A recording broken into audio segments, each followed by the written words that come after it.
కేవలం 90 సెకండ్స్ లో 5 హెడ్లైన్ వార్తలు చూసేద్దామా? స్వెన్ నెట్వర్క్ సూటిగా సుత్తి లేకుండా. రష్యా కంచాట్కా తీరంలో అత్యంత శక్తివంతమైన 8.8 తీవ్రతతో భూకంపం సంభవించింది. దీని ప్రభావంగా Russia, Japan, Hawaii, Alaska, US, California, Oregon, Washington ప్రాంతాల్లో విస్తృతంగా సునామీ హెచ్చరికలు జారీ అయ్యాయి.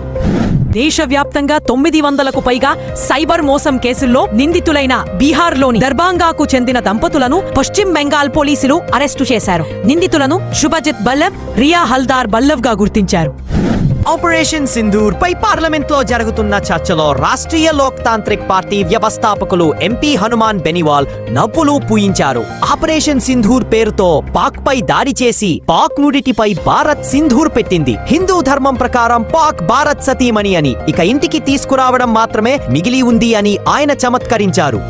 ఏపీలో ఆగస్టు 25 నుంచి 31 వరకు స్మార్ట్ రేషన్ కార్డుల పంపిణీ చేయనున్నట్లు మంత్రి నాదెండ్ల మనోహర్ వెల్లడించారు. రాష్ట్ర వ్యాప్తంగా 1,45,98,486 మంది లబ్ధిదారులకు ఈ స్మార్ట్ కార్డులను ఉచితంగా పంపిణీ చేస్తామన్నారు.